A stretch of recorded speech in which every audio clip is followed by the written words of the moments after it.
They say the worst part of our job is black ice and failed brakes on a steep downgrade. You're flying in a multi-ton metal coffin, knowing it'll all be over in a few seconds, and there's nothing you can do about it. I used to think so too. I gave 20 years of my life to the highways, saw overturned rigs, saw blizzards that buried entire towns. But that night on Interstate 80 in Wyoming, I learned something else. Now I know the worst thing is being left one-on-one with something that has no name in any human language. When your mind screams that it's impossible, but your eyes see it point blank. I tried to pull him out. I swear I did everything I could. I pulled so hard I tore muscles in my back. But every time I close my eyes, instead of sleep, I see those two little lights in the pitch black under the trailer. And I hear that sound. It was late January. We were on schedule, though the weather was worsening by the hour. The temperature dropped to -4 Fahrenheit, and the wind howled as if trying to rip the skin off our Peterbilt. The blizzard was pounding so hard that within a couple of hours, we couldn't even see our own hood. The wipers could barely clear the sticking snow. The headlights just bounced off a solid white wall, blinding us. We were crawling at maybe 10 miles an hour, not a soul around, no oncoming traffic, not a single taillight, just us and 30 tons of freight in the middle of a frozen hell. I had a rookie with me in the cab. His name was Mark, just a kid, 21 years old. The whole trip, he talked about his wife, who was 6 months pregnant, showing me pictures of the stroller they'd just bought. He got into trucking because they needed money before the baby came. Good kid. A bit naive, maybe too eager, but a hard worker. We were staring silently into the white abyss ahead when suddenly a red indicator lit up on the dash and a sharp buzzer pierced the cab. Air pressure was dropping. "Damn it, not this!" I hissed, pounding the steering wheel. Pneumatics. The valves on the trailer's air tanks were freezing up from condensation. In our line of work, that's a death sentence. If the pressure drops to the critical mark, the air brakes lock up automatically. Dead stop. If that happens right in the lane, the first snowplow that comes along will crush us. And if we pull over and can't fix it, we freeze to death when the fuel runs out. Carefully, inch by inch, I pulled onto the shoulder, navigating purely by the vibration of the tires on the rumble strip. The truck came to a halt with a heavy, metallic sigh. "I'll go," Mark immediately chimed in, unbuckling his seatbelt. "Sit tight, I'll do it," I replied. "You don't even know where to tap without breaking the valve." "Come on, I saw how they do it in the yard. Give me 5 minutes. No need for you to freeze just for my training," he smiled, pulling on his thick gloves. He grabbed his big yellow flashlight, pulled a heavy tire iron from under the seat, and pushed the door open. A roar of wind and a handful of stinging snow instantly ripped into the cab. The door slammed shut, cutting me off from the storm. I stayed in the warmth, took a sip of cold coffee from my thermos, and stared into the right mirror. The yellow marker lights of the rig barely pierced the blizzard for a few feet. I saw Mark's silhouette walk along the cab and disappear into the whiteout near the rear axles. 5 minutes passed, then 7, then 10. I kept looking in the mirror, but there was nothing there except a solid, churning mass of snow, hypnotizing in its movement. The cab's insulation deadened all outside noise, leaving only the vibration of the idling diesel. I got an uneasy feeling. A nasty, sticky anxiety crawled under my ribs. What was taking him so long? knocking ice off the tanks takes 2 minutes. I sighed, threw on my insulated jacket, pulled my beanie down to my eyes, grabbed my flashlight, and stepped out into the freezing cold. The air hit my gut like an ice mallet. It burned my lungs instantly. The wind knocked me off balance, forcing me to grab the freezing metal of the trailer to stay upright. "Mark!" I yelled, but the wind shoved the words right back down my throat. I walked along the trailer, shielding my face with my collar. I shined the light at my feet, expecting to see the kid just wrestling with a frozen valve. But about halfway down, where the semi-darkness under the belly began, my beam caught something in the snow. It was Mark's flashlight. It lay on its side, turned on, its yellow beam pointing pointlessly at a tire. And right next to it, the snow wasn't white. It was a huge smeared dark puddle. Faint, barely visible steam was still rising from it into the freezing air. I smelled something sharp, metallic. Blood, fresh blood that hadn't even had time to crystallize in the bitter cold. My stomach tied into a tight knot. I dropped to my knees right into that icy slush and shined the light under the trailer. Mark was lying on his stomach right under the axles, wedged into the narrow space between the wheels and the frame. "Mark! Jesus, Mark! What happened?" I crawled towards him, ignoring the snow packing down my collar. He didn't answer. He just let out a hollow, terrifying wheeze, like water gurgling in his lungs. I reached him. I grabbed his hood and his shoulder, gripped the fabric tight, and pulled him toward me with all my might. He didn't even budge. He felt unbelievably, unnaturally heavy, as if his body had been welded to the asphalt, or as if something in the darkness behind the axle was pinning him down. "Come on, kid, help me," I screamed, bracing my boots against the inner tire. I pulled so hard something popped in my shoulder joints, yet I only managed to move his body a couple of measly inches. A wet groan escaped his throat, and my vision went dark for a second. I let him go for a moment and shifted my flashlight to shine deeper and see exactly where he was stuck. Maybe the air tank collapsed. Maybe his jacket caught on a brake line. The beam swept across the filthy metal of the undercarriage, and in that same microsecond, something breathed right into my face from the dark. It wasn't a draft. It was hot, unnaturally warm air from -4 degrees, and it reeked. It smelled like a damp, stale dungeon and copper. And then, from the inner tire, where there should have been nothing but empty space, a huge, massive shadow lunged toward me. It moved completely silently, smoothly, like quicksilver. The light of my flashlight seemed to drown in its outlines. The only thing I managed to see before my mind shut down was 2 dim, yellowish points of eyes. They didn't blink, and they were looking right at me from arm's length. My body reacted faster than my brain. Ancient animal survival instinct just took over. My fingers opened on their own. I let go of Mark's jacket. I pushed off the ground with my feet, flew out from under the rig like I was scalded, and scrambled on all fours across the slippery snow toward the cab. I wasn't running, I was crawling, scraping my knees to the bone. I threw myself into the driver's seat, slammed the lock button, and backed into the corner.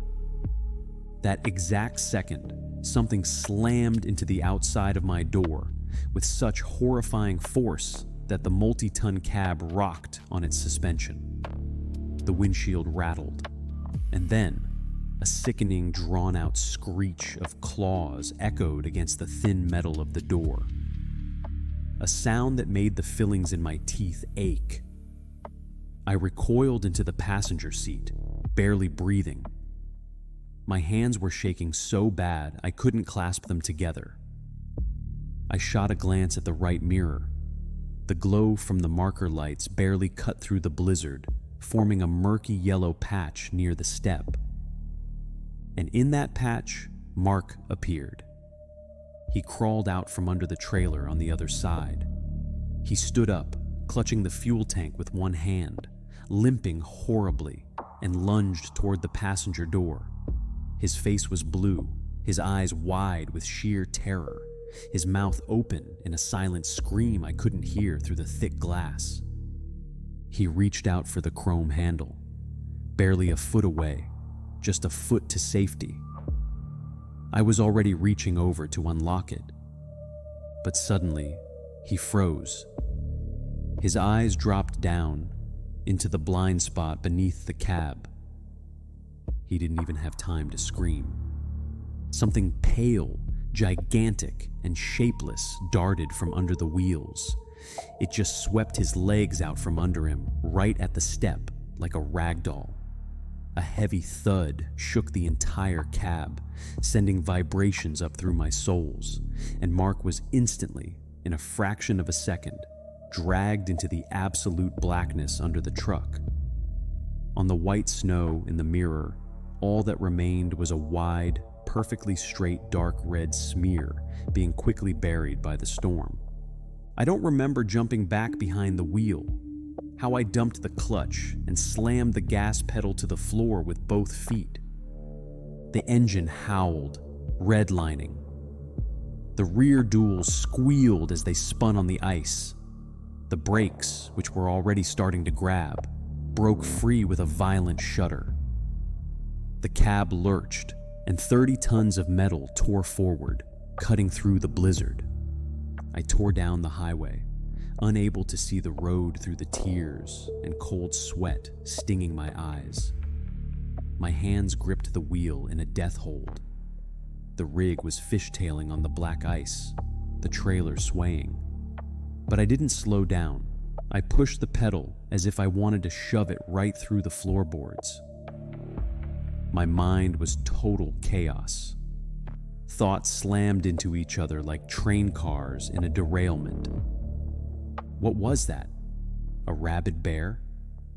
No, bears don't hide under trucks. They don't move that silently. God, Mark. Mark, what am I going to tell his wife? How will I look her in the eyes? That I left him there? But I tried. I pulled him. I swear I pulled. It was too strong. I kept telling myself to go back. My mind screamed, "Stop! Turn around! Grab the tire iron!" But my body refused to listen. There was no going back. I couldn't turn a 70-foot rig around on a narrow, snowed-in highway in a blizzard. And there was no one left to go back for. What I saw in the mirror, the force with which he was pulled under the metal, left no chance. My only objective now was to survive. Just keep driving and get to people. Half an hour must have passed. The heater was blasting, but I was still shivering. My breathing leveled out a bit. I stopped hyperventilating, and I even started to believe I had gotten away, that I left that nightmare far behind on I-80. Suddenly, the rig jolted violently. I gripped the wheel, instinctively steering into the skid, thinking it was just a strong crosswind. It happens when you hit an open stretch, but a few seconds later, the heavy thud repeated. And then again. It wasn't the wind. Someone, or something, was moving across the roof of my trailer. 30 tons of gross weight, and I could physically feel the rig's center of gravity shifting with every step that creature took. It was walking steadily, defying the icy roof and the 60-mile-an-hour speed. It was crawling forward, from the rear doors of the trailer to the cab. I held my breath. It felt like I could hear the aluminum creaking overhead, and then, right above the driver's seat, on the thin metal of the sleeper roof, came a heavy, hollow thud. The ceiling liner sagged inward, just a fraction. It was right above me. Only a millimeter layer of steel separated us. And at that exact second, the CB radio on the dash hissed to life. I flinched. We hadn't turned it on the whole trip. Instead of the usual white noise of static, the speaker spat out a crackle, and then a voice. "Open the door, I'm cold." It was like getting hit with a stun gun. It was Mark's voice. But it sounded wrong, like it was playing off a chewed-up, ruined cassette tape. Wet, monotonous, completely devoid of emotion, with a horrific, deep, watery gurgling in the background. "Open the door, no need for you to freeze." It was repeating the exact phrases Mark had said before getting out.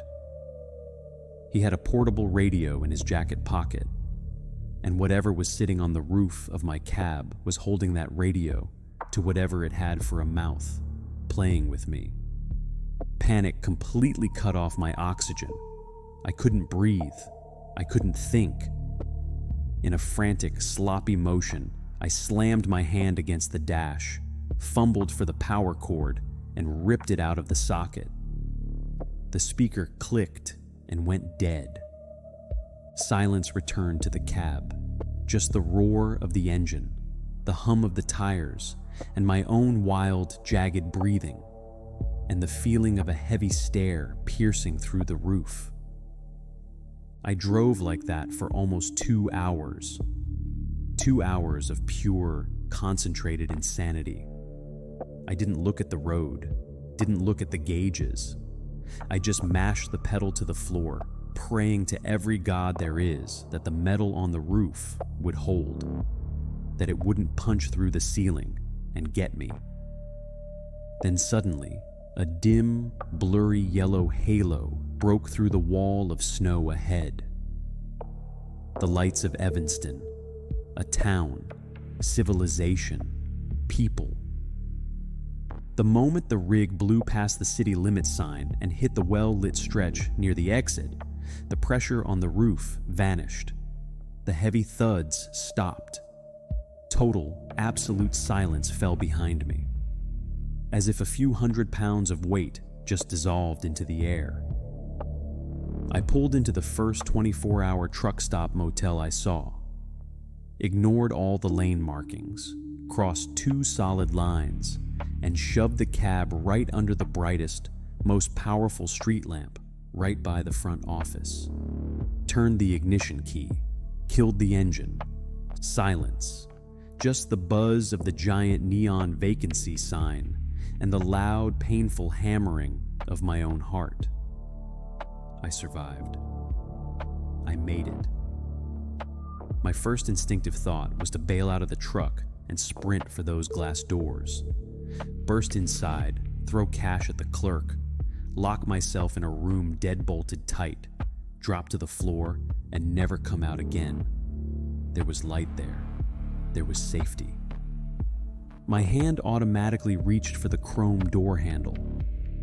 I was about to pull it, push the door open, when suddenly I froze. The animal instinct washed over me again in a freezing wave, paralyzing my muscles. What am I doing? I looked closely out the window. The light from the street lamp illuminated only the hood and the windshield of the cab, but the steps, the fuel tanks, and the entire 50-foot trailer behind me sank in a solid, impenetrable shadow. It didn't dissolve. It didn't run back into the blizzard. It just climbed down from the roof and hid from the bright light. It is sitting right there in the darkness under the chassis, waiting for me to open the door, step down, and take my first defenseless step into the snow. My hand trembled slightly and dropped helplessly to my knee. I realized I was trapped.